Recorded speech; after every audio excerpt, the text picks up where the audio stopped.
Hey guys, tonight we're heading to the fading sands of ancient Egypt, not for pyramid tours or mummy legends, but something far less glamorous and, honestly, kind of sleep-inducing. You are a scribe. A real one. No, not a philosopher.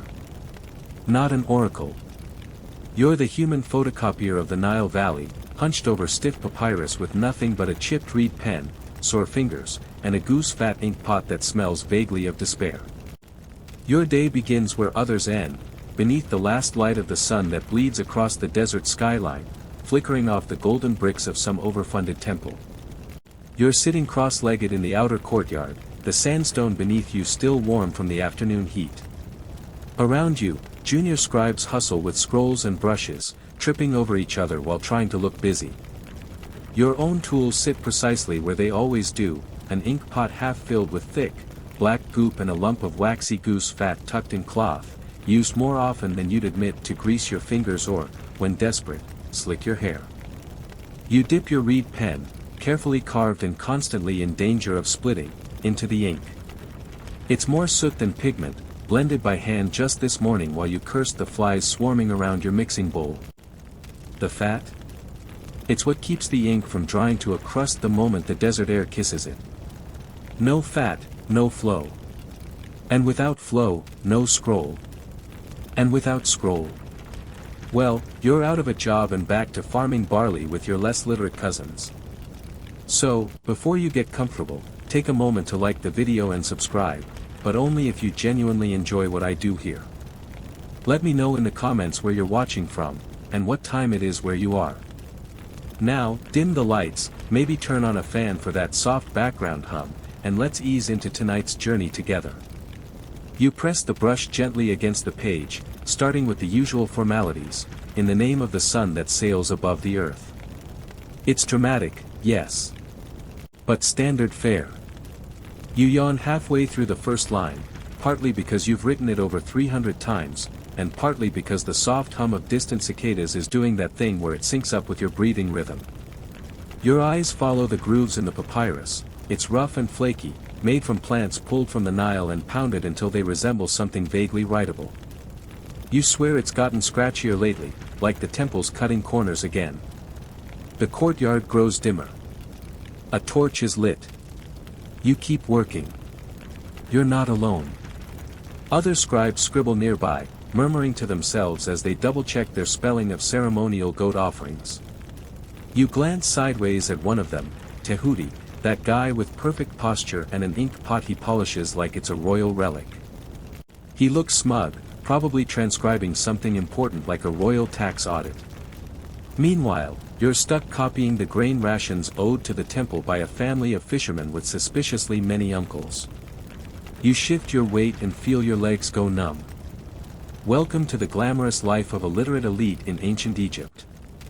You might be one of the top 1% who can read and write, but it's like being the fastest snail in a salt race, technically impressive, but still kind of sad. There's a scratching sound. A reed pen scraping dry against the papyrus. Someone forgot to redip. Rookie mistake. You blink slowly. The scent of hot stone and ink surrounds you. The goose fat is melting a bit in the heat, and you make a mental note to find a better cloth wrap tomorrow. You tap your brush against the pot. A small drop falls, leaving a black speck on your thigh. You don't even flinch anymore. This is your ritual. The temple gives you room, tools, and too many rules. You give them legible handwriting and calluses. In return, they call you scribe and let you eat indoors. Historians still argue whether scribes like you had genuine social power or were just well-fed bureaucrats. Some inscriptions suggest scribes could rise to prominent advisory roles. Others? Just glorified pen pushers. But you know better. You've seen both sides. Yesterday you translated an obituary for a noble's cat. Tomorrow, you'll likely copy yet another hymn to Ra, the sun god, whom you suspect is probably tired of being praised at this point. It's not that you don't care. You do. There's something satisfying about the slow, steady pace of your work. About knowing that hundreds of years from now, if sand and time are kind, someone might still read your script and wonder who wrote it. They won't know your name. No one carves, authored by, into stone. But still, you'll be there, somewhere between the lines. A breeze rolls through the courtyard, lifting a scroll slightly before you catch it. Your fingers leave faint black smudges across the edge. You sigh and reach for your goose fat cloth, rubbing the ink away as best you can. A bell rings faintly in the distance. Supper call. You stare at your half-finished scroll and consider your options. Finish the line. Or abandon ship for barley stew and another hour of listening to old scribes argue about vowel placement. You finish the line. One more curlicue, one more symbol. Then you carefully seal the ink pot, tuck the cloth around your goose fat, and stretch your back until your vertebrae sound like cracked pottery. Another night of writing done. Sort of. You sit cross-legged again, just before dawn this time, fiddling with your ink pot as the air starts to shift from cool to that unforgiving furnace heat. The pot is small, handmade, and stained with years of use, black rings around the inside where the soot clings like stubborn gossip. Beside it, your trusty lump of goose fat. Solid now, but by noon, it'll ooze into a shiny puddle, ready to sabotage sleeves and stain anything it touches. So here's the part no one really talks about in scrolls or temple murals. The ancient Egyptian ink recipe was deeply gross. You start with soot, usually scraped from oil lamps, collected by holding a bowl over the flame until it's lined in fine black powder. Sometimes it's mixed with crushed charcoal. If you're lucky, someone already did this for you. If not, you're spending half the morning cursing smoke into your eyes. Next comes the water, just enough to make a paste, but not so much it runs like a Nile flood. And here's the magic ingredient, animal fat, often goose. You use a knife to shave off small curls from your greasy companion and stir them in. Why goose fat? Historians still argue whether it was chosen for its availability, consistency, or because someone, centuries ago, had a thing for birds. You dip your brush again, watch the ink cling thick to the tip. The fat gives it staying power. Makes it spread evenly across rough papyrus. Without it, you'd be dragging dry soot over a hay-textured surface, not writing, just scarring the fibers with frustration. As your brush touches the page, a sticky blot falls unexpectedly. You groan. Ink blots are the bane of every scribe's life. They stain, they smear, and worst of all, they mean redoing an entire section of scroll. That's right. No backspace key. No Ctrl+C. Just you, papyrus, and eternal judgment. And don't even get started on red ink. You reach into your satchel and pull out a second pot, this one sealed tightly because it dries out faster. Red was made from ochre. Earthy, grainy, and mixed with, yes, more fat. It's used sparingly, for headings or divine names. Or warnings. And the occasional passive-aggressive note from a higher-up reminding you not to take long bathroom breaks. Your brush needs sharpening. You pick up your knife and begin carefully shaving the tip, always at an angle, always slow. Reed pens are cheap but fickle. Too blunt and your lines blur. Too sharp and they slice through the page like an angry cat. You're aiming for something just shy of a feather's edge. You pause. A fly lands on your goose fat. You wave it off, annoyed, but also half impressed at its taste in art supplies. Around you, scribes murmur again. One complains that the soot is clogging his pen. Another says his ink smells weird today, might have used duck fat by accident. You raise an eyebrow but say nothing. Duck fat is for amateurs. Everyone knows goose is where it's at. It binds better, spreads smoother, and, if you're desperate, can be smeared on bread. Don't ask. It's funny, isn't it? You'd think with a civilization as advanced as Egypt, those pyramids, those elaborate burial rituals, they'd invent a cleaner ink system. But no. You're still here, centuries deep into organized scribery, making pigment like a caveman with a cosmetics hobby. One scroll you worked on last week described a royal funeral where the ink had to be specially scented with myrrh and cinnamon oil. That sounds poetic until you realize the scent just masked the goose fat smell. Which, by the way, gets richer as the day heats up. You lean back slightly, shake out your fingers. Ink under the nails again. Classic. Some days, you daydream about the gods blessing you with a magical writing tool, one that never runs out of ink, doesn't smudge, and smells like lotus instead of poultry. But then you realize you'd probably still get assigned to record fish tax complaints. Still, there's something almost meditative about preparing your ink. The routine, the rhythm. You know what each pot smells like when it's right, what it looks like when it's off. Like a chef with sauces. If Scribes ever had a cook-off, you'd probably win. Or at least not poison anyone. Of course, not all scribes make their own ink. The truly elite ones. They've got assistants. Pale, ink-stained apprentices who stir, strain, and serve pigment like it's sacred wine. You used to be one of those, years ago, back when your fingers were still blistered from pounding papyrus stems and your face constantly smelled like singed lamp oil. But now you're older. Seasoned. You've got your own tools, your own rhythm. You can eyeball the fat-to-soot ratio like a pro and judge papyrus quality by the sound it makes when you tap it. That subtle crunch means it'll soak ink too fast. Better go lighter with the brush.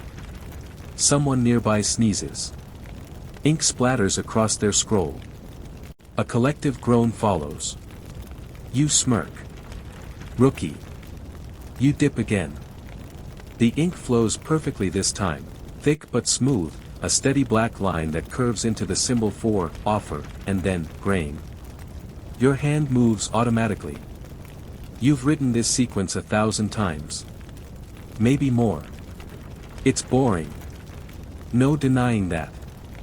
But in the silence that follows, the steady scratch of reeds against papyrus becomes a kind of music. A rhythm that says, this is your place. Not glorious, not glamorous, but essential. You take a deep breath. The scent of soot, sweat, and fat surrounds you. You lean in and keep writing, one line at a time, the ink trailing behind like a little river of meaning. And when this scroll is done, you'll mix another batch. Sharpen another pen. Ink your fingers all over again. Just another beautiful, boring day. Your fingers ache before you even pick up the pen. That's how you know it's going to be a long one. The morning heat is already sinking into your bones, and the spot you usually sit in, third mat from the east wall, is suspiciously damp. You sit anyway, because change leads to chaos, and chaos leads to spilled ink. As you settle in, you glance at the fresh apprentice who's just finished laying out your tools. Poor thing's trembling, probably thinks you're going to yell if the ink isn't stirred just right. You won't. Not today. Your own apprenticeship was far worse, and if you survived it, anyone can. You remember that first week like it was tattooed into your back, mostly because the scroll master did slap you there with a rolled-up papyrus every time you messed up a hieroglyph. That's not the word for peace, that's the word for duck spleen, he'd bellow, as if the difference wasn't a stroke and a half. The training was brutal. You didn't just learn to write, you were broken down, rebuilt, and re-inked.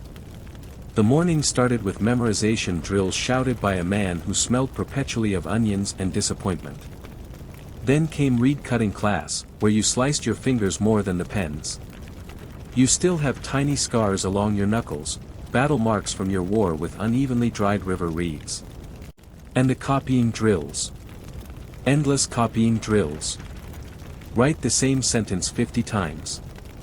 Then burn it. Start again. They didn't want your creativity, just your precision. You quickly learned that beauty didn't matter unless it was legible and repeatable. The pharaoh's enemies must fear your ink, not your imagination, your master would growl. Your blisters formed blisters. Calluses turned into hardened ridges that made holding a reed pen feel like grasping sandpaper. And you weren't allowed to complain. Ever. Scribes didn't whine. They persevered, or they got reassigned to dung measuring duty in the granary. A real thing.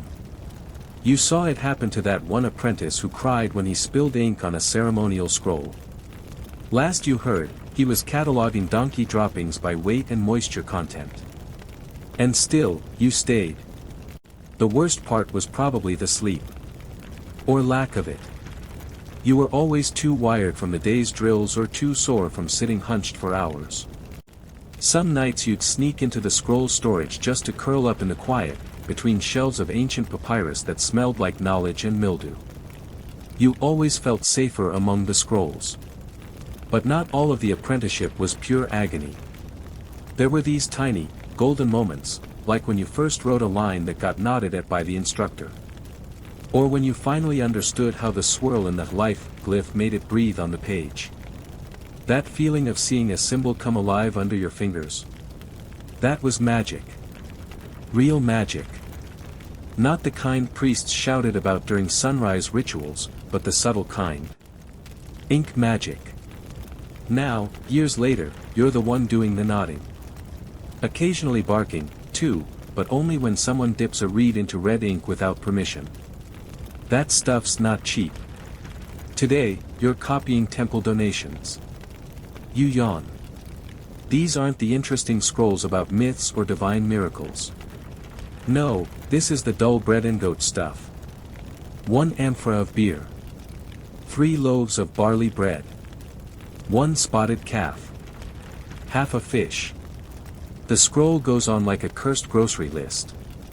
You briefly consider adding a joke item, 1 singing cat, just to see if anyone notices. But you don't. Because the ghosts of your old masters are still whispering over your shoulder, muttering about integrity and proper margins. Historians still argue whether scribe apprenticeships were a form of education or a system of mental conditioning. Some suggest scribes were among the most rigorously trained bureaucrats of the ancient world. Others say it was glorified hazing with better penmanship. What's not debated is the endurance it took. You weren't just learning to write, you were learning to sit, stay still, think clearly, and resist the urge to slam your ink pot into the ground when the reed broke again. There was a boy in your cohort, Tefan, who used to bite his reed pens when frustrated. His teeth were always blackened. Eventually he got sent off to be a grain accountant, where apparently rage chewing is more accepted. You smirk, thinking of him. Then glance down. Your apprentice has placed your lunch beside you, a sad little triangle of flatbread, 2 dried figs, and a wedge of goat cheese so pungent it's practically whispering your secrets. You don't eat it yet. Writing comes first. Food is the reward. That's the rule. The discipline. Your fingers move automatically now. The muscles remember the strokes. 3 jugs of olive oil, you begin. Your hand writes without your brain's full consent, which is perfect because your brain is still half asleep. Your back cracks as you shift. That's normal. Everything cracks now. You reach for the goose fat and smear a tiny bit along the side of your brush, an old trick to prevent ink drag. You'd learned that from a senior scribe who claimed goose fat also protected your scrolls from scorpion curses. Not proven, but you still do it just in case. As the sun rises higher and the courtyard fills with heat, your hand cramps. You stop, flex your fingers, and glance up. A younger apprentice, watching you from across the way, tilts his head, probably wondering how you write so fast. You wink, then drop a bit of goose fat on his papyrus when he isn't looking. Not maliciously, just tradition.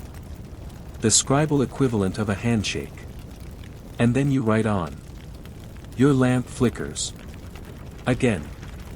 You lean forward and blow gently on the flame, willing it to stay alive just long enough to finish this blast at him. It sputters but holds. That's the thing about ancient Egyptian writing by candlelight, it's not romantic. It's not peaceful. It's not the kind of image someone carves on a temple wall. It's just dim, smoky, and deeply irritating. You're sitting hunched in the corner of the inner archive, knees to chest, because someone borrowed your usual mat and didn't return it. The floor beneath you is made of stone, colder than you expected this late into the night. You shuffle, trying to warm your legs without knocking over your tools. That one time you kicked your red ink pot over. You're still emotionally recovering from it. Your brush trembles slightly as you press it into the papyrus. These late hours blur your vision. You squint at the glyph for harvest and pray you're not accidentally drawing the one for death by mosquito. It's hard to tell sometimes, especially in the amber glow of a cheap oil lamp that smells like old olives and regret. Around you, the air is thick with quiet. You hear the scribes breathing. Some muttering to themselves. Others tapping their brushes against their teeth, which you're fairly certain is both unsanitary and disrespectful to the gods of hygiene. Someone sneezes. Scrolls rustle. A fly buzzes too close to your ear, and for a fleeting second, you contemplate violence.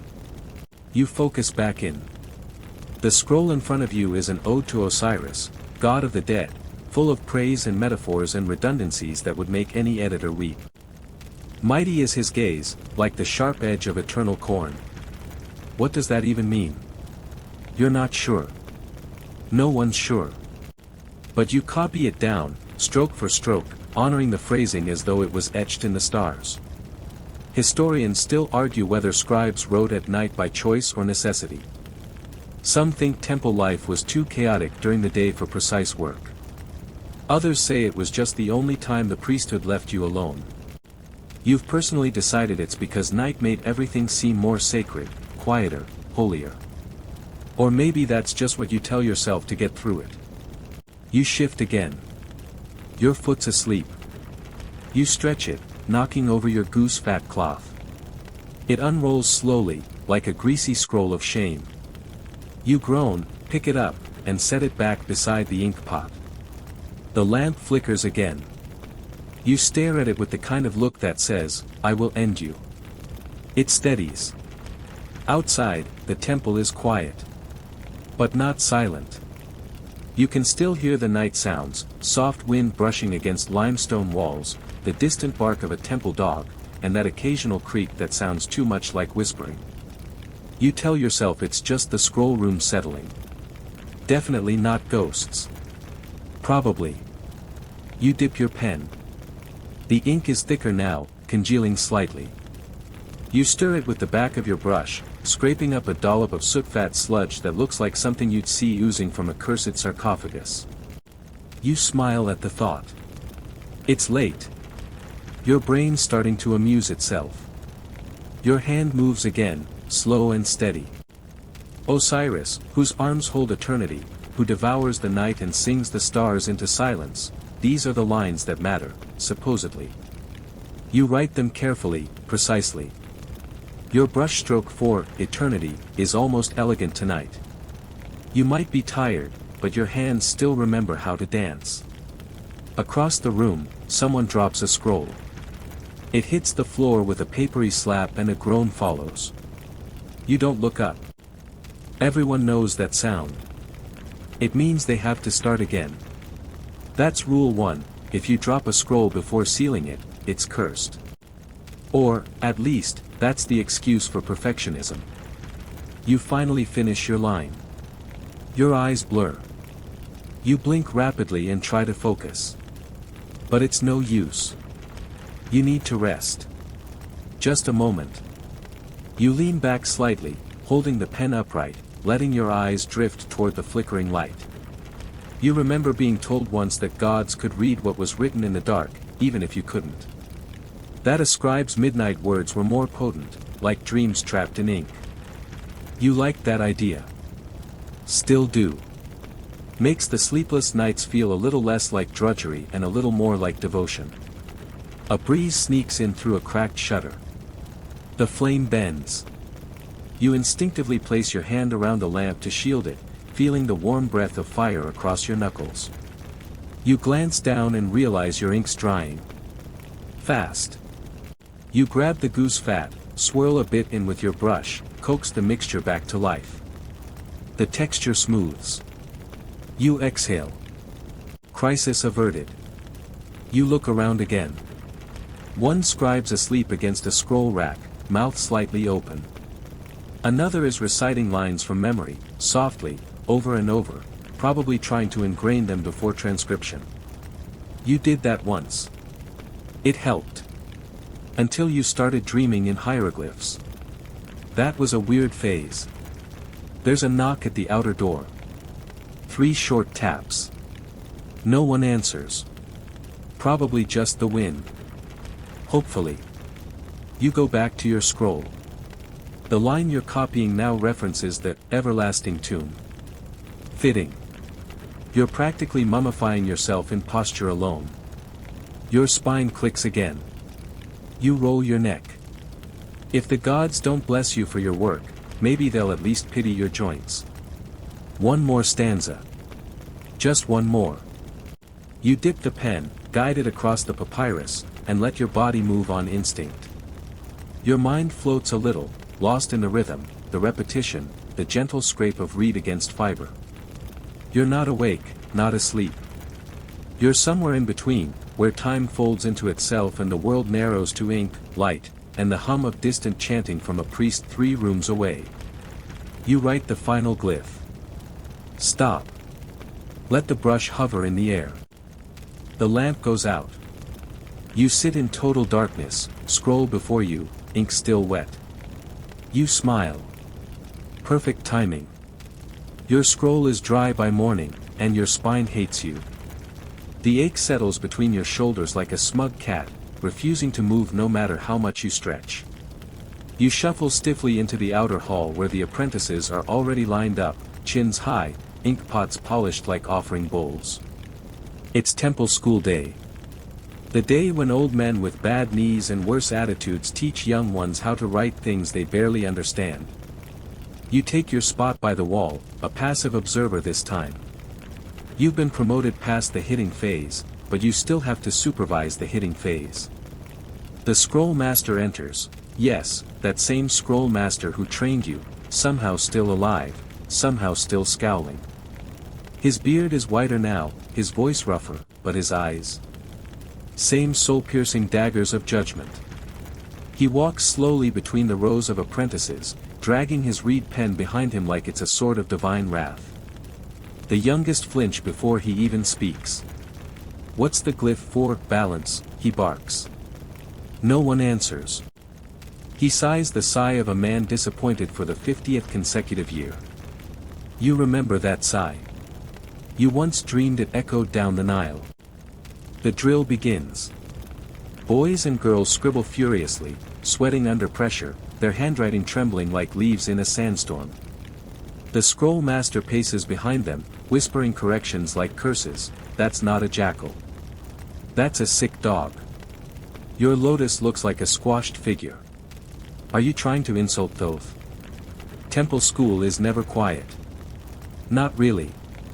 It's full of grunts, brush strokes, startled gasps, and occasional yelps when someone gets tapped, okay, smacked, with the correction stick. Which, in fairness, is more symbolic than painful. Unless you really mess up. Then the stick gets real personal. You lean against the wall, arms crossed, watching the chaos. You remember the pressure. The fear of failure. Of public embarrassment. You once accidentally drew the glyph for feces, instead of fertility, in front of a noble scribe. That memory still haunts you. There's a lot of repetition. Over and over, students draw the same symbols, copy the same texts, chant the same lines. It's not meant to be creative, it's meant to burn the words into muscle memory. You don't think. You do. That's how you become a scribe.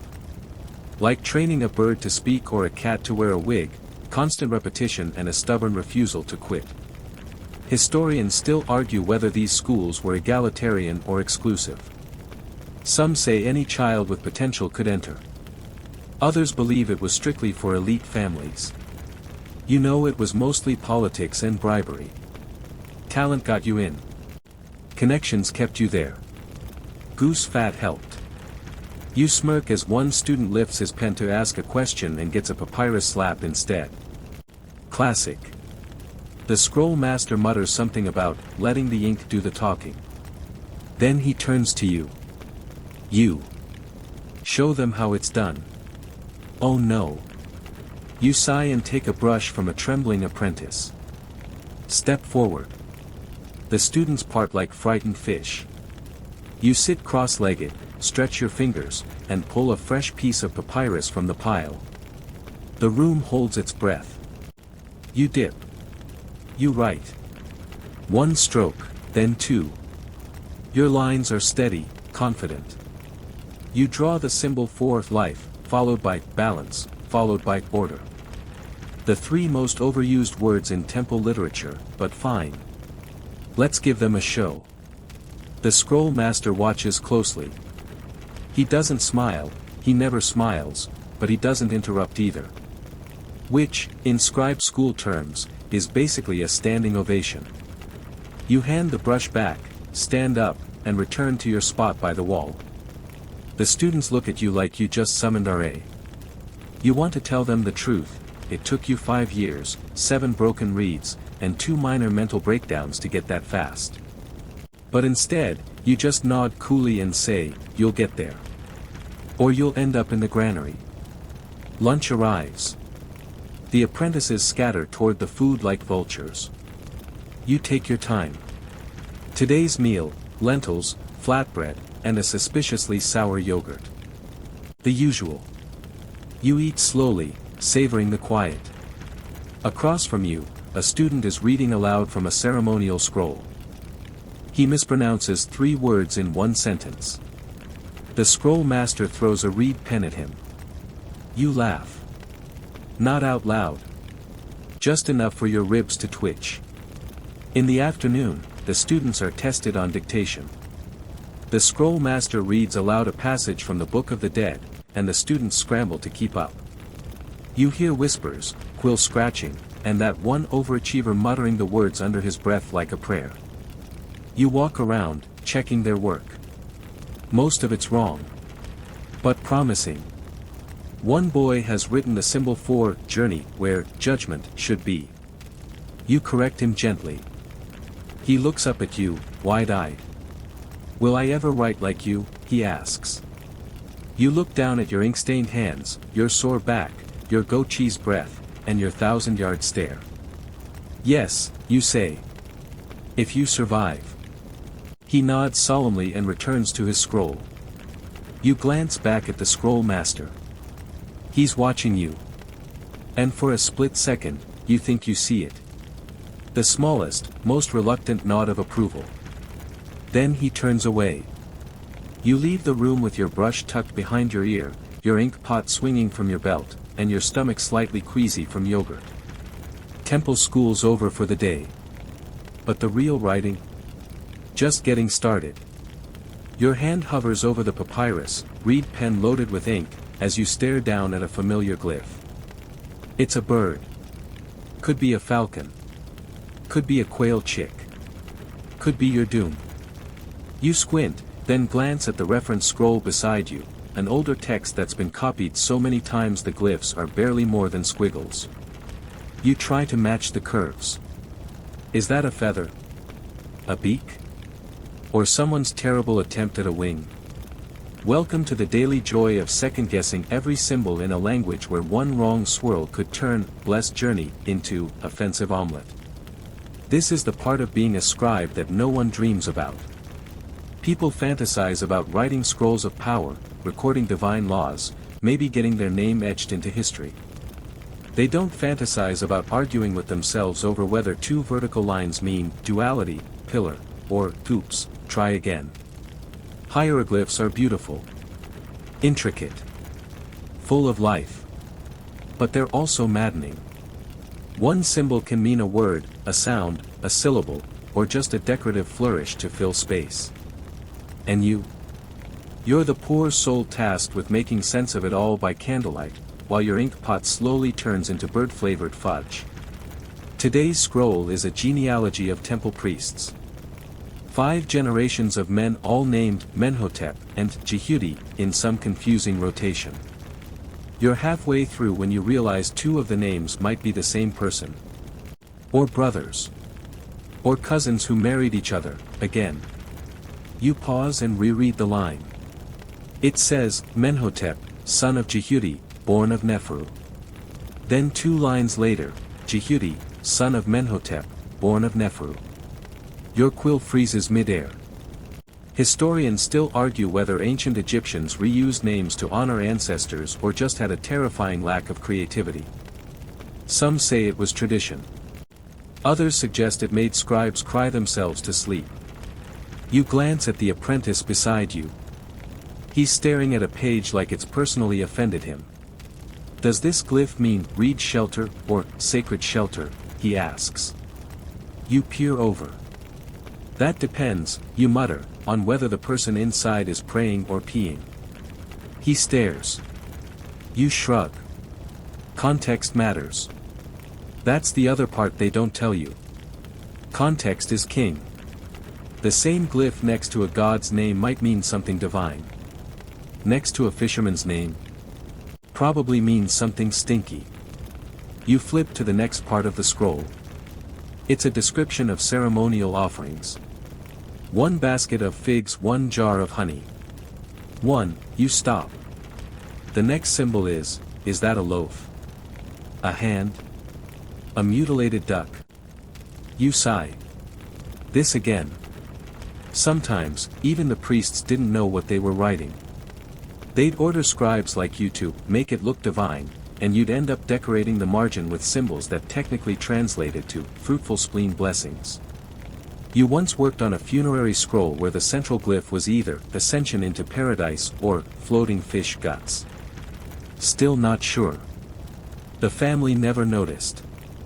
Your hand moves on. You keep writing, muscle memory guiding you while your brain tries to decide if wavy line plus star plus foot really means wander under the stars, or if someone was just being poetic and lazy. The ambiguity is the worst part. But also the best. You get to interpret. Sometimes, even improve.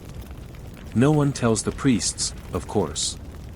They think the gods whisper these scrolls into your ear. Not that you're winging half of it while trying to keep ink out of your sandals. You remember once correcting a glyph on a hymn to Hathor. It said she danced upon crocodiles, but you changed it, ever so slightly, to say she danced with stars. More elegant. Less terrifying. Did anyone notice? No. Did it feel right? Yes. And isn't that what being a scribe is? Translating not just words, but meaning. Rhythm. Intention. Even if your intention is sometimes, well, just make it pretty and hope for the best. You pause to crack your neck. It sounds like dry papyrus. You glance at the ink again. A skin has formed on top. You peel it off, flick it away, and stir the pot gently with the brush handle.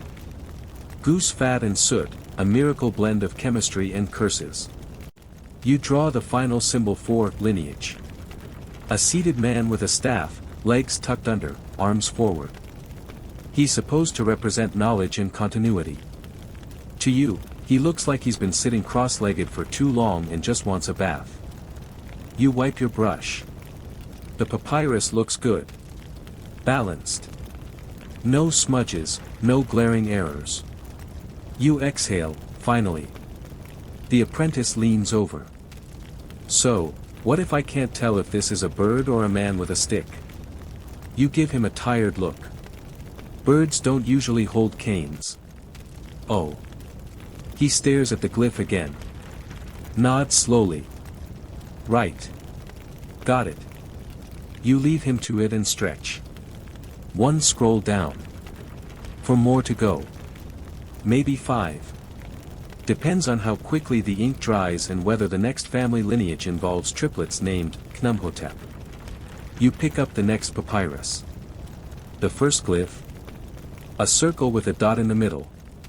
Could be the sun. Could be an eye. Could be a mistake. You smile. Here we go again. You shuffle into the archive chamber, where the air is so dry it feels like it's trying to turn your skin into scroll material. The scent hits you first: aged papyrus, dust, a hint of rodent urine, and that faint whiff of old ink that never really fades. Welcome to the House of Life. It sounds majestic. It's mostly filing. Every temple has one, a sacred library where every decree, ritual, recipe, and royal complaint is stored. You've been assigned to organize the upper shelves today, which means one thing: climbing a rickety ladder with scrolls in one hand and mild panic in the other. The scrolls are wrapped in linen, tied with twine, and labeled with glyphs that have faded so badly you often have to lick your finger and smudge the dust just to read them. That's right. You're a divine spit wiper. Bet the gods are proud. You glance around. The chamber walls are lined from floor to ceiling with wooden cubbies, each stuffed with scrolls poking out at odd angles like badly parked chariots. You can't help but think some of them are judging you. Especially that one shelf labeled Miscellaneous, Prophecies and Goat Injuries. Your job is simple today: update the temple donation records and refile anything that was misshelved. You find one donation scroll for 3 jugs of barley beer jammed into the Ceremonial Dances section. Classic. You unroll it to confirm the contents. The ink's faded, but you can still make out the list: beer, 3, bread, 5, onion bundle, 1, loincloth, 1, used. You blink. Then re-roll it, decide it goes under miscellaneous, and move on. Some scribes say this is the worst task. Boring, repetitive, dirty. You disagree. You love the quiet here. No priests barking nonsense, no apprentices dropping ink. Just you, the scrolls, and a ridiculous number of spiders. You climb up the ladder, carefully balancing a batch of newly copied scrolls under one arm. The wood creaks like it's considering betrayal. You whisper a little prayer to Thoth, not for wisdom, but for stable footing. You reach the top and start sliding scrolls into their proper slots. 1, 2, 3, wait. You pause. One of the scrolls here is newer. Clean edges. Fresh linen. But the glyph says it's a record from year 5 of Amenhotep III. That was decades ago. You unroll it. Yep, clearly a modern copy. You recognize the handwriting. Tehuti's. He's been copying old scrolls again without noting the difference. You make a note in your wax tablet to yell at him later. Maybe throw a dried fig at his head for emphasis. Historians still argue whether scribes updated records as part of tradition or due to political edits. Some say it was about accuracy. Others think the priests just wanted older stories to match current power structures. You've seen both. Once, you found 3 different versions of the same battle. One where the pharaoh won decisively. One where it was a stalemate. One where the pharaoh strategically retreated to pursue spiritual development. All filed under victory. You descend the ladder, knees creaking. Back on the floor, you pick up a bundle of Healing Spells, Volume 2, and blow the dust off. It billows into your face like a sandstorm of antiquity. You cough, then immediately regret it. This chamber echoes. A lot. You start flipping through the spells to verify the scribe's work. The first one reads, to cure swelling of the foot, wrap in crushed garlic and chant the name of Sekhmet while hopping on the other foot. Effective? Who knows? But poetic. You find another, to banish tooth demons, press goose fat to the jaw and whisper 7 names of the sun. Goose fat again. Is there anything it can't do? You chuckle quietly and keep sorting. Next, you find a scroll labeled Dream Interpretations, Confidential. Naturally, you open it. Mostly because you're nosy. Inside, you find symbols for falling, naked in public, and one deeply unsettling glyph that looks like a crocodile doing yoga. You close it. File it under Personal. As the day wears on, the chamber grows warmer. Your goose fat has softened into a suspiciously shiny smear inside your satchel. You'll need to rewrap it tonight. Maybe cool it in the shade behind the temple kitchens. Assuming the cats don't get to it first. You pause to stretch. Your back pops like dry reeds. You glance around the archive and feel it, that sense of being surrounded by 1,000 voices, all preserved in ink. These aren't just scrolls. They're echoes. Confessions. Records of lives so mundane and strange that you can't help but feel a little connected to them. Like this scroll, half hidden in the corner. You pull it out. No label. No ribbon. Just a name scribbled on the edge, Ponetcher. Not a famous scribe. Not even a priest. Just a guy. You open it. Inside is a list of complaints. Neighbor's donkey keeps braying. Brother won't return fish knife. Wife says I breathe too loud. Pure, unfiltered humanity. You roll it back up, smile, and slide it into a small niche labeled Daily Observations. It fits perfectly. By the time you finish the sorting, your fingers are blackened with soot and dust. You wipe them on your robe, which at this point is more blot than fabric. You gather your tools, blow out your lamp, and leave the chamber. The dust follows you out like a clinging memory. You breathe deep and mutter, one scroll closer to the afterlife. Your brush dances across the papyrus, steady as a priest's chant, as you copy a hymn praising Ma'at, the goddess of truth and balance. It's the kind of scroll that requires precision, reverence, and total suppression of the petty thought currently bubbling in your head. Because here's the truth, today's not about Ma'at. Today, you're writing a curse. Okay, not officially. The scroll you're transcribing is a list of temple regulations and ceremonial vows. But you're slipping in a line. Just one. Small, elegant, tucked neatly between two lines about grain measurements and appropriate offerings.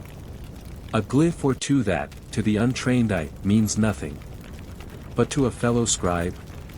It reads as a soft, whispered hex. Specifically, toward your cousin's boyfriend. He's not technically your responsibility. But when someone breaks your cousin's heart, lies about a fish tax exemption, and then flirts with 3 priestesses in the same week? Well, justice must flow like the Nile. So you write, let the balance of his scales tilt as the ibis tilts in a storm. Which sounds like poetry, unless you know that, ibis in a storm, is a scribal metaphor for public humiliation. Also, it's paired with a glyph arrangement that loosely suggests papyrus-based itching. You'll leave the interpretation to the gods. You work calmly, humming under your breath. Your reed pen curves into the glyphs like it's been waiting for this opportunity. You even add a little flourish. Not too much. Just enough to say, this was personal. You remember when you first learned about cursed texts. Your scroll master pretended they didn't exist, said they were for less enlightened minds. But one day, buried in a basket of funerary literature, you found a list of spell phrases that included, may his ink turn sour, and may his sandals shrink in the sun. You were never the same.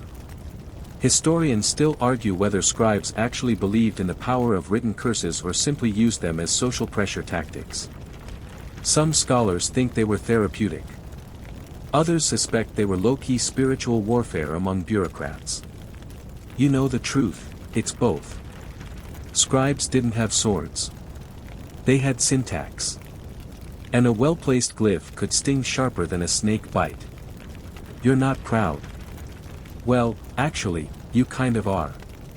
It's not often you get to practice literary judo in the margins of a tax scroll. You finish your line, seal the ink, and roll up the papyrus with all the casualness of someone not plotting revenge via ancient symbolic language. You even whistle a little as you set it in the storage basket. Just a scribe doing his duty. Later, you walk past the granary and see the boyfriend in question struggling to load a sack of barley. His sandal snaps. He trips. You raise an eyebrow. Coincidence? Probably. Still, You offer a silent nod to Thoth, just in case. Back at your bench, you start your next task, copying a ceremonial blessing for newlyweds. The irony is not lost on you. The text talks about love, fidelity, and the joining of spirits as reeds join in the riverbank. You fight the urge to scribble, unless he's a lying goat with bad sandals, in the margin. Instead, you write it cleanly, flawlessly, like a proper professional. But you let your thoughts wander. What other scrolls out there might carry hidden messages? Not dramatic ones. Just, personal.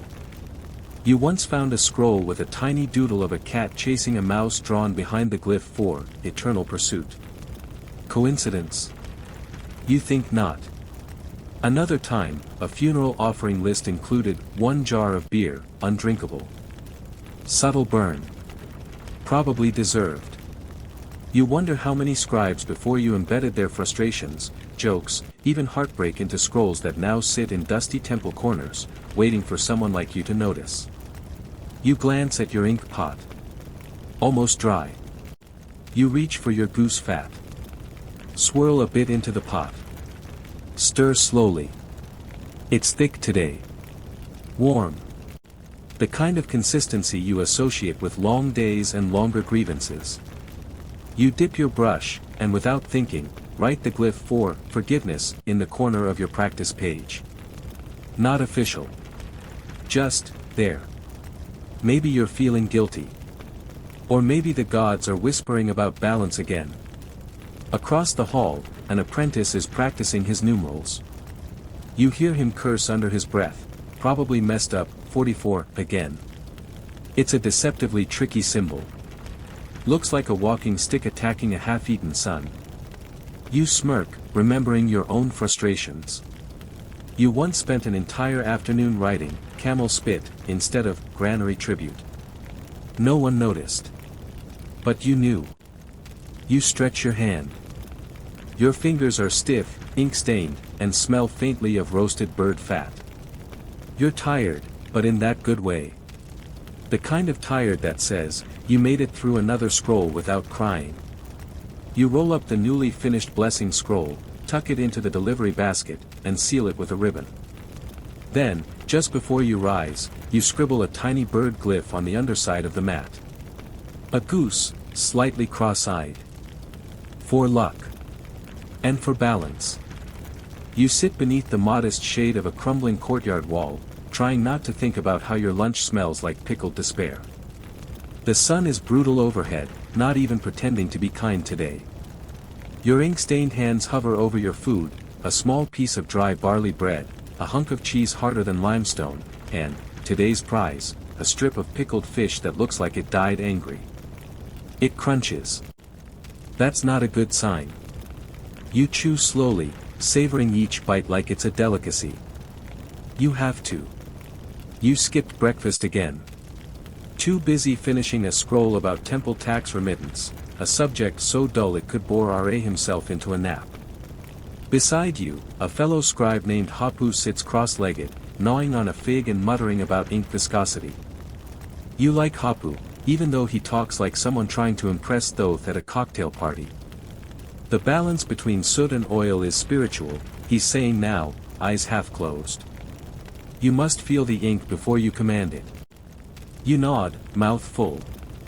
Internally, you're debating if that fig he's eating is worth a trade. Probably not. Figs make you sleepy. Then comes the noise. Footsteps. Fast ones. And sure enough, it's Bakery, the overly enthusiastic apprentice with exactly 0 volume control. Did you hear? He pants. The granary scribe passed out from heatstroke. Face first into his ledger. You raise an eyebrow. Is he all right? Oh, yes, yes. They just left him there. Too hot to carry him out. You glance at your fish. Suddenly, it looks less like a meal and more like a warning.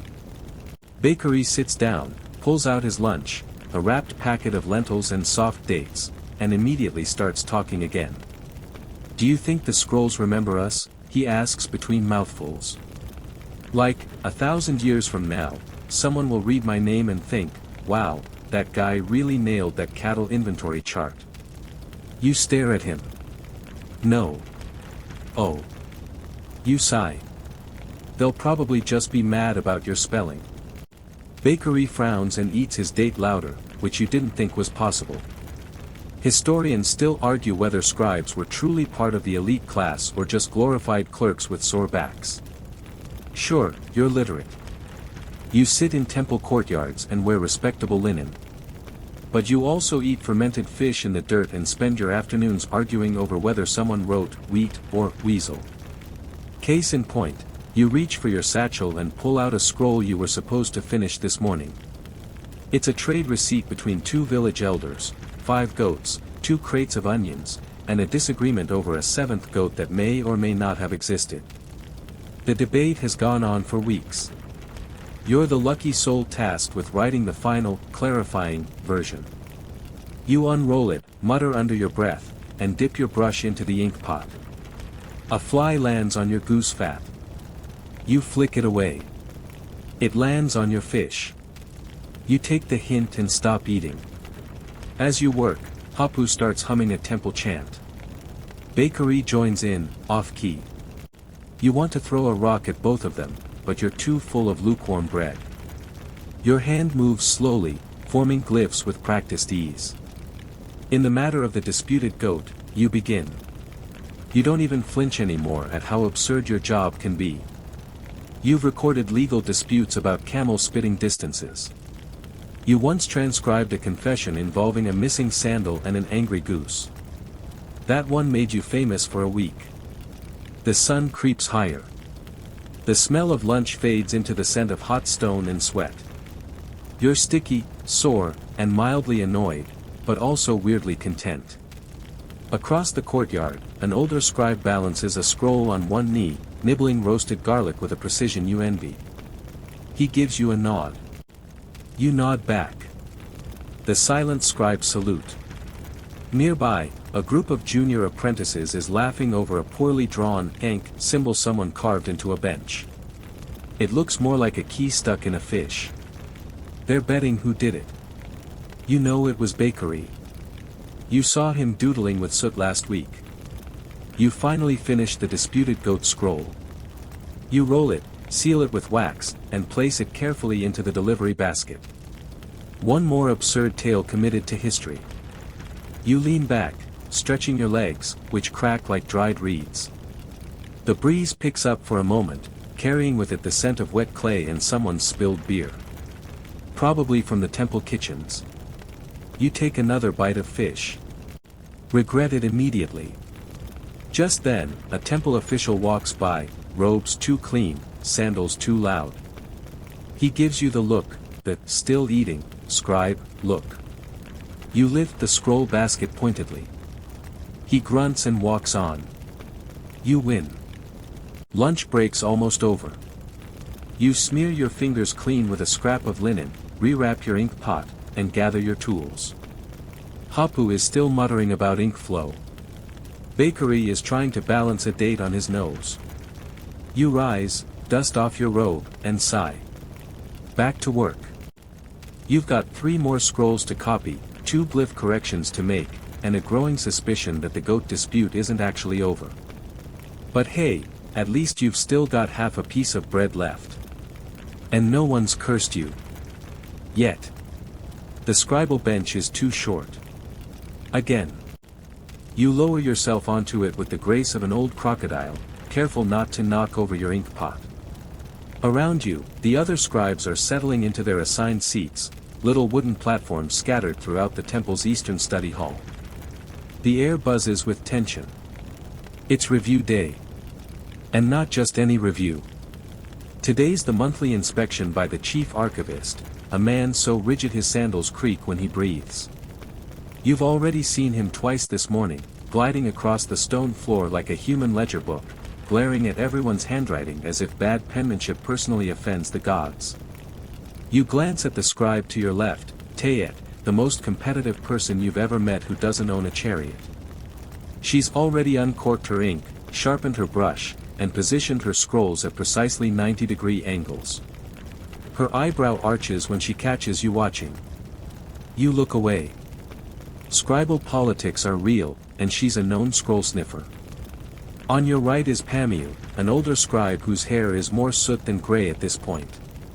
He's chewing fig bark like it's going to solve his problems. You hear him muttering about margins again.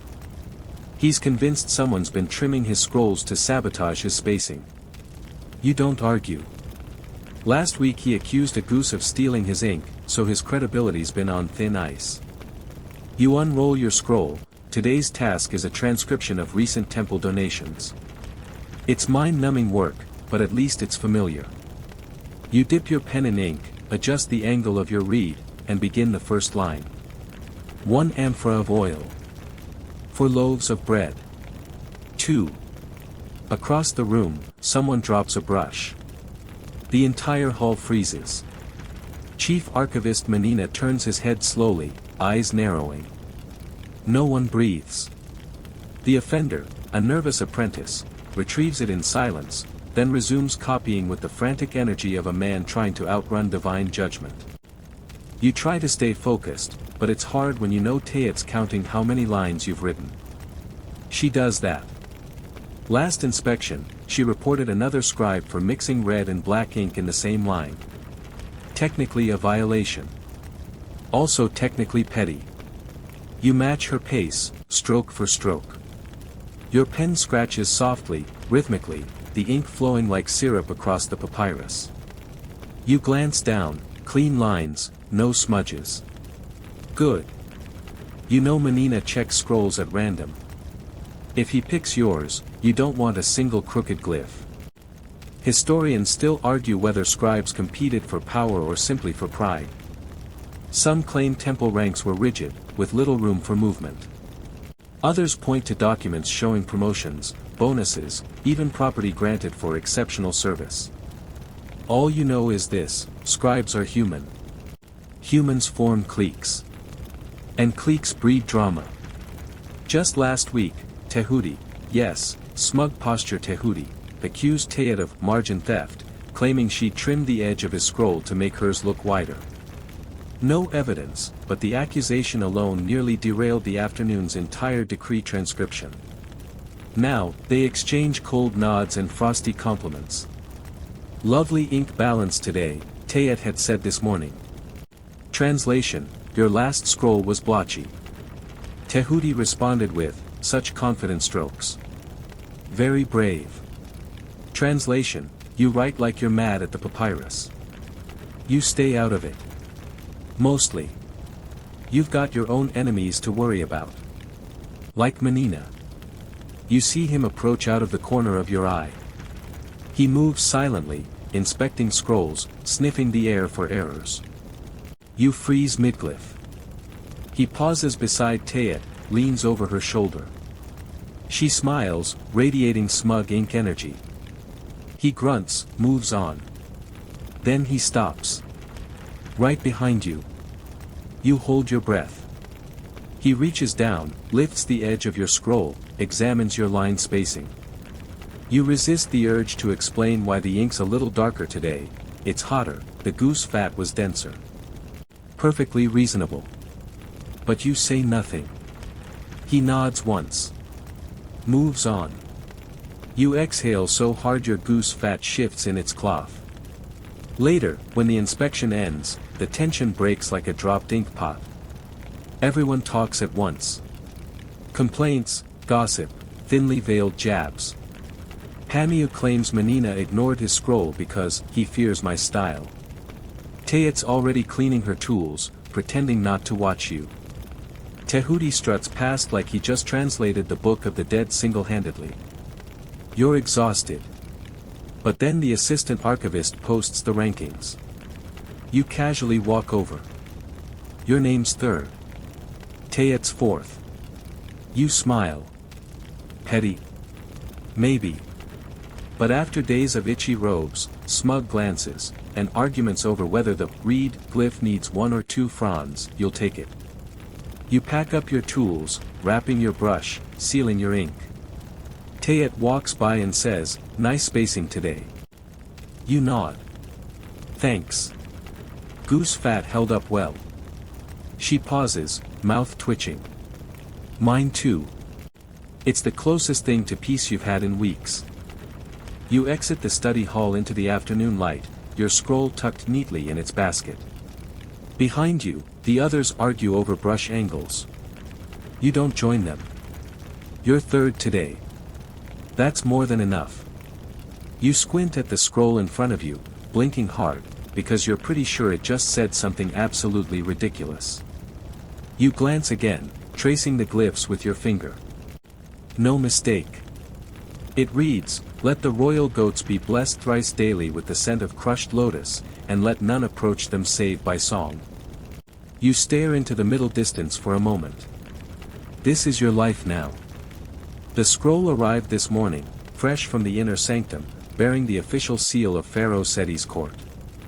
It's one of those special assignments, the kind that gets delivered with the words, "Do not alter," followed by a meaningful look and an implied threat. You didn't ask questions. You just took it, bowed, and waited until the messenger left before laughing so hard you dropped your brush. Now, here you are, faithfully transcribing a royal decree that sounds like it was dictated during a wine-soaked nap. Apparently, Pharaoh has developed a passion for goat serenity. Or perhaps someone in the royal family believes their mood swings are caused by unscented livestock. Either way, it's your job to immortalize the command in flawless calligraphy. You dip your brush in ink, give it a swirl of goose fat to loosen it, and begin. By the breath of Ra and the grace of the divine lotus, you pause to wonder what a goat thinks of crushed lotus. Probably not much. You once watched a goat eat half a reed mat and then sneeze on a temple pillar.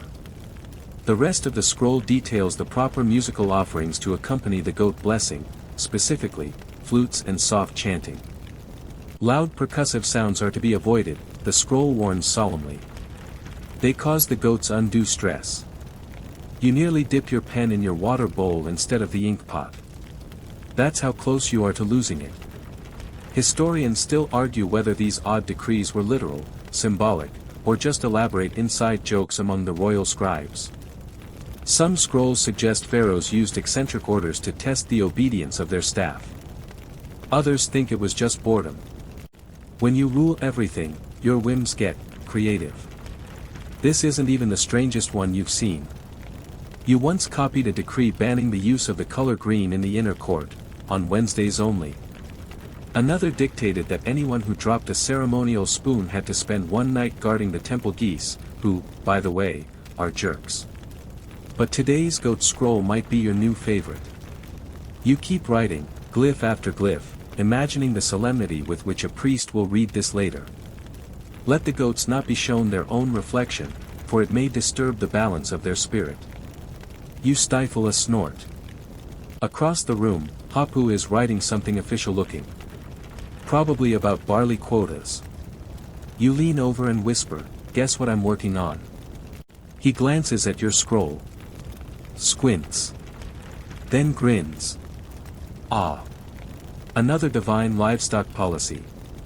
You think it's a metaphor, you ask. He shakes his head. "I think pharaohs aren't as obsessed with goats." Fair enough. You stretch your fingers. Your knuckles pop. Your ink is drying again. You stir it, add another dab of goose fat.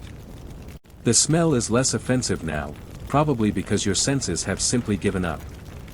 You get to the final stanza, "Should the goat reject the scent, it is to be read as a sign of impending rainfall."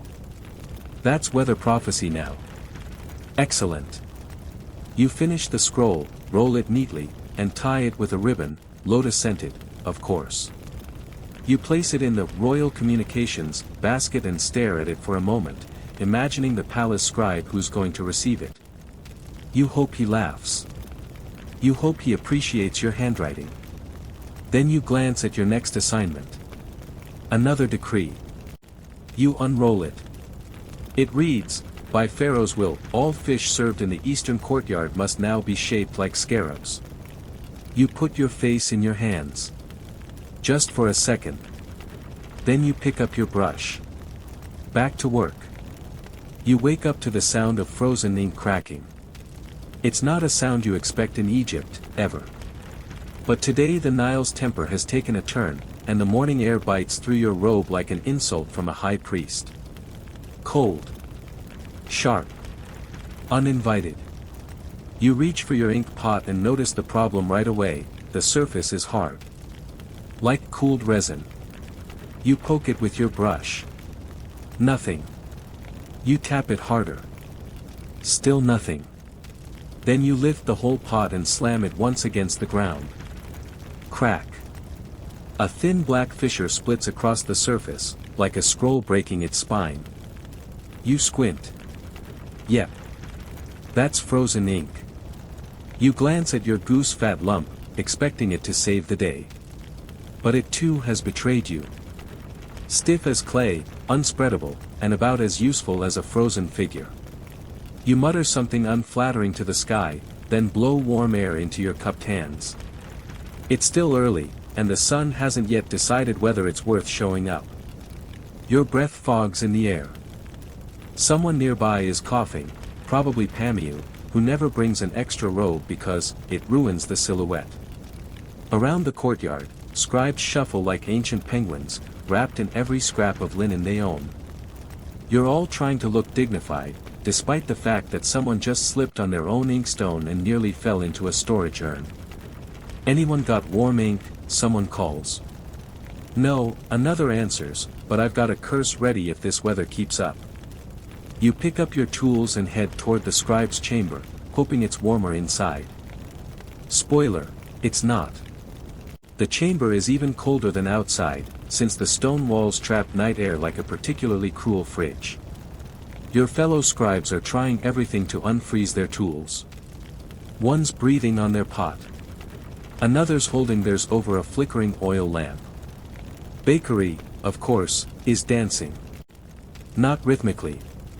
Just hopping in place and shouting, "Body heat, body heat." You ignore him and sit down at your usual bench. You unwrap your ink pot, grimace at the ice-rippled surface, then pull your clay lamp closer. Carefully, you hover the pot over the flame, rotating it like a delicate roast. Slowly, slowly, the edge softens. You test it with your brush. Still thick. But usable. The goose fat takes longer. You have to slice a small bit off and rub it between your fingers until it turns pliable. Your fingers go numb before it does. Standard. Historians still argue whether Egypt ever got cold enough for these kinds of mornings. Some say it's exaggeration. Others point to rare weather records etched into border stones, sudden hail, icy winds, even frost along the canals. You're firmly in the "believe it" camp. Mostly because your ink literally froze. That's empirical evidence in your book. Today's assignment is transcribing funeral inscriptions. A delicate, solemn task that demands precision and focus. You, however, are trying not to cry from how badly your fingers hurt. You dip the brush, stroke the first glyph. It comes out wobbly. You warm the brush under your sleeve. Try again. Better. You start writing. May the deceased rise upon the horizon of the west, carried by the winds of Ma'at. A nice line. Flowing. Sacred. You feel a bit calmer now, focusing on the rhythm, the pacing. The fire from your lamp licks gently at your side, making your ink soft again. Across the room, someone's ink explodes. A loud pop followed by a curse that involves several bodily functions and at least one crocodile. You look up. Tehudi's standing with his mouth open, staring at the black splatter on his robes. Too close to the flame, he mutters. You nod solemnly. Ink vengeance. Bakery is still dancing. Someone finally tells him to sit down before his sandals combust. Despite the chaos, the scroll begins to take shape under your hand. The familiar glyphs guide you forward: eternity, boat, bread, stars. The building blocks of the afterlife. The symbols are comforting. Even as your fingers go stiff, your lines stay steady. Then you hit a snag. The glyph 4, judgment, won't stick. The ink keeps clumping. The line gets blotchy. You pause, stir the ink, then add a pinch of warmed goose fat. Swirl again. The result? Perfect viscosity. Smooth as Nile silt. You finish the line. Exhale. The scribe to your right groans. My ink's frozen again. You offer him your lamp. He nods in thanks, eyes grateful above chattering teeth. Despite the cold, the scribal room is starting to feel warm again, not physically, but in spirit. You share fire, fat, tricks, and even spare cloth. That's the unspoken bond of the scribe, no one gets left with frozen ink. Eventually, the sun peeks over the horizon, dripping pale gold into the courtyard. A few brave geese honk their way across the stone path, slipping slightly on the frost. You smirk. Even divine poultry aren't immune. You look down at your scroll, 12 lines in, no smudges. You blow on the final glyph, watch it dry in the morning light. Then you hold your brush high, ink glistening. One more day conquered. By goose fat and grit. You're halfway through your morning routine, ink mixed, brush sharpened, back already mildly regretting its life choices, when it happens. A loud squawk. A flapping of wings. A thump. And then chaos. One of the temple's sacred geese barrels through the scriptorium like a feathered storm, honking like a drunk priest on festival day. Behind it, a breathless apprentice, eyes wild, arms outstretched, clutching what appears to be a nearly empty ink pot. You sigh. Goose wrangling. Again. There's a reason scribes keep goose fat in cloth wraps. It's not just for ink. It's because geese are territorial, vicious, and very aware when one of their own is being harvested. Especially when that goose is still alive and being followed by a boy with a knife and a bowl of soot. The goose rounds the corner, knocking over a reed pen stand. Ink spills. Hamu howls. Bakery tries to catch it and immediately gets wing-slapped into next week. You, being the most experienced scribe present, do what's required. You stand up, set your scroll aside, and mutter, "Not again." You step into the fray. The goose is cornered near the water basin now, hissing like a boiling pot. You approach slowly, arms wide, making that soft, placating sound that temple priests use when luring cats to ceremonies. The goose tilts its head. It knows you. You're the one who greased its wings last week. Your reputation precedes you. It lunges. You dodge, barely. Grab the cloth. Toss it. Net maneuver. Classic. Within moments, the goose is safely subdued, squawking in protest but otherwise unharmed. You cradle it like a very angry, feathered baby and mutter calming things about eternal peace and how it's all for the greater good of ink flow. Historians still argue whether scribes were also expected to be part-time poultry handlers, or if that just came with temple life. Some say geese were sacred. Others say they were sacred and sacredly obnoxious. You believe both. Back at your bench, the apprentice retrieves a small amount of down from the goose, not a lot, just enough to say he contributed, and then returns it to the temple coop with a whispered apology. You sigh and return to your scroll, now splattered with a single white feather. You pluck it away, shake out your robe, and settle in again. Your ink pot is nearly empty now. You scrape the last bit from the sides, adding a touch of warmed fat. The result is passable, though slightly, poultry-scented. That's the deal. Ink doesn't just fall from the sky. It takes soot, fat, water, and a mild chase seam. As you resume your copying, your fingers still tingling from adrenaline, you notice something. The scroll you're working on, an inventory of temple statues, mentions offerings to the goose-headed god. You blink. Goose-headed? You glance at the scribe who wrote the original. Then you realize, it's not a god. It's a badly drawn glyph for noble. 2 lines misaligned, and suddenly it's divine poultry. You correct it without comment. But you smile. That's the thing about geese. They show up in your ink, your curses, your diet, and your daydreams. They are, inexplicably, woven into the fabric of your scribal existence. You once heard a theory that the goose, with its fierce loyalty and unyielding squawk, was a symbol of vigilance. You think it's more likely the gods were just being funny. Later that day, while you're eating your lunch, flatbread and, yes, pickled goose, you look across the courtyard and see the same bird waddling with great dignity through a sunbeam. It stops. Looks at you. Honks once. Truce. Maybe. You raise your bread in salute. Then you go back to work. Because the ink won't stir itself, and the geese, divine or otherwise, will always be watching. The scroll arrives with no warning, no seal, and no label. You find it while doing your afternoon sort, wedged behind a stack of royal decrees and wedged into the religious offerings section like it wandered in by accident and never left. You unroll it carefully, fingers smudged with soot and the scent of old goose fat still clinging to your sleeve. It's fragile. The linen wrap is torn, the ends frayed, and the glyphs faded in that suspicious way that usually signals gossip or deeply inappropriate spellwork. And sure enough, 2 lines in, you realize, this scroll should have stayed lost. The first section appears to be a hymn, praising Hathor. Standard stuff. But then, a line about fertile rhythms starts to veer, suggestively. By the 3rd stanza, you're reading about temple acolytes performing dances that are definitely not part of the official ritual canon. You blink. Reread. Then you keep reading. Because what follows is the juiciest bit of temple drama you've ever seen in ink.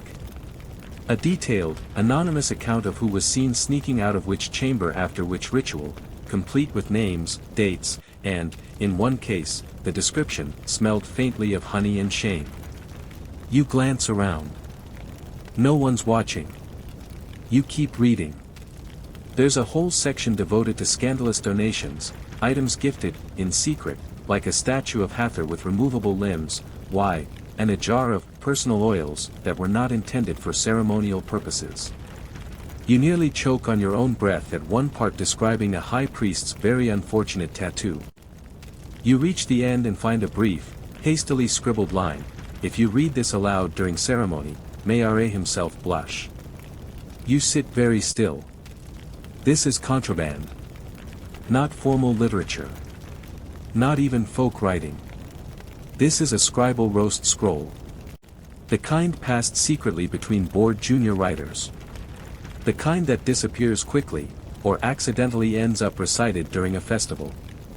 Which is, it turns out, exactly what happened 3 years ago, when a junior scribe in Thebes misfiled one of these and read from it during the festival of Opet. That scroll included a blessing of sensual olives. You're told the high priest laughed so hard he dropped his wig. Historians still argue whether these scrolls were genuine satire, coded protests, or the scribe's only outlet for stress. You know it's probably all 3.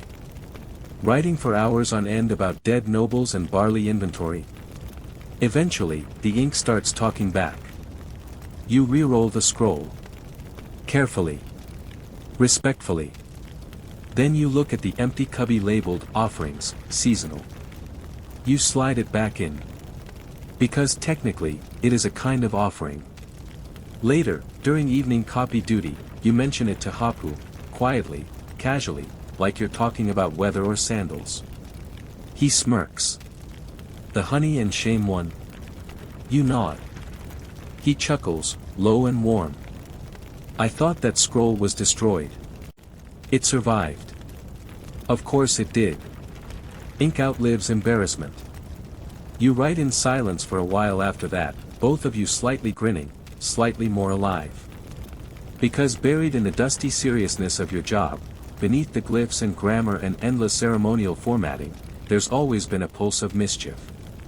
A heartbeat of humanity. The kind that draws a crooked cat in the margin, or leaves a note to self in the middle of a hymn. You once found a cursed tablet that simply read, may his bread always crumble. Not fatal. Just petty. Perfect. You glance down at your current assignment, yet another list of acceptable offerings during the month of hate. But now, every glyph feels like it might be a wink. Every phrase a possible pun. You start seeing double meanings everywhere. Fruitful rains sound suspicious. Blessed entry feels suggestive. You need sleep. You make it through the scroll, barely, and tie it with trembling fingers. When the scriptorium closes, you tuck your tools into your satchel and walk past the archive room one more time. You don't stop. But you glance at that cubby. Still there. Still quiet. Still waiting for the next poor scribe to fall into its trap. You smile. May Ra himself blush. The sun leans low against the temple walls, casting long golden shadows across your workspace. You sit at your scribal bench, brush in hand, ink half-dried, and stare at the last scroll of the day. Your eyes are tired. Your back is an uncooperative bundle of aches. Your fingers smell like goose fat and resin. The scroll is a farewell message. A formal notice of retirement for a mid-level priest who's decided to trade divine service for quiet gardening in a Nile-side village. You envy him, just a little. Mostly because he gets to sleep past sunrise. You begin writing, let his days be long, his sandals soft, and his jars forever full of figs. A nice sentiment. You add a glyph flourish here and there, not for style, but because your fingers are on autopilot and the priest paid extra for decorative embellishments.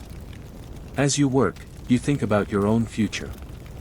Not in a dramatic way, just in that slow, drifting way that thoughts wander when your brushstroke slows and the courtyard quiets. Will you retire? Do scribes even get to retire? Or do you just slowly disappear behind a mountain of scrolls until someone files you under miscellaneous? Across the courtyard, Bakery tries to coax a cat off a papyrus crate. Hamia naps with his chin on a scroll, mouth open, a fine string of drool connecting him to the word grain. Tehuti is polishing his ink pot with obsessive reverence. Tayet, as always, is still writing, probably another petition to get more work assigned to her. You'll never understand her. You finish the final glyph. Peace. Fitting. You seal the scroll with wax, careful not to smudge the design, and place it gently in the outgoing basket. It joins dozens of others, ceremonial blessings, tax disputes, goat records, even that cursed scroll about singing fish from yesterday. All part of the endless tide of written life. The ink on your fingers is beginning to flake. You rub them together, watching the black dust fall like soft sand. You think about the hundreds of scrolls you've written, the thousands of glyphs you've shaped, and wonder how many will survive the centuries. How many will end up in distant archives, studied by scholars with magnifying lenses and wild theories. Historians still argue whether scribes ever saw their work as permanent or just a daily task. Some inscriptions make it sound like you were part of something immortal. Others? Just another gear in the state machine. You lean toward the latter, most days. But then a breeze stirs, flipping a page on your table, and you catch a glimpse of a hymn you wrote last week. The words feel alive. Just a little. You tidy your station. Clean the ink ring from the pot. Wrap your brush in linen. Tuck the goose fat back into its cloth, now warm and pliable from the day's heat. The fat feels heavier tonight. Maybe it's just you.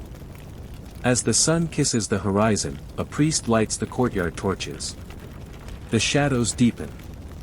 The sky turns copper and then fades toward indigo. You stand, joints creaking like old papyrus. You sling your satchel over your shoulder, nod to the gods, Thoth for wisdom, Ma'at for balance, Sekhmet just in case, and begin walking home. The temple behind you fades into a silhouette. Ahead, the sounds of evening, frogs, soft bells, distant laughter. You pass a young boy practicing glyphs in the dust. You smile. He'll get there. If he survives the blisters. You reach your small house, set your tools down gently, and stretch once, arms wide to the stars. Tomorrow, you'll write again. Tonight, you rest. The scribal chamber fades into shadow, the scent of ink and stone drifting into memory. You lie back in your mind now, the weight of the day slipping from your shoulders like an old robe. The scrolls are rolled, the ink pots capped. The fat has cooled, resting peacefully in its cloth. Everything is quiet. Even the geese have settled, their feathery protests tucked under their wings for the night. You feel the soft rhythm of your breath, rising and falling like the Nile on a calm day. Your hands, once so busy with brush and reed, are still now. The symbols no longer march across the page. They float gently, weightless, waiting for tomorrow. Let the echoes of the scriptorium recede, the whisper of reed pens a fading lullaby. Let the dim glow of temple torches melt into the warm hush behind your eyes. There's no rush. The scrolls will wait. The glyphs will be there. The gods aren't in a hurry. Even Ra pauses to rest. So you do too. Just the slow exhale of a job done. The peace of a line finished. The steady, sacred silence between one story and the next. Let it carry you now, like a quiet bark down a starlit river. Sleep, scribe. Ink still under your nails.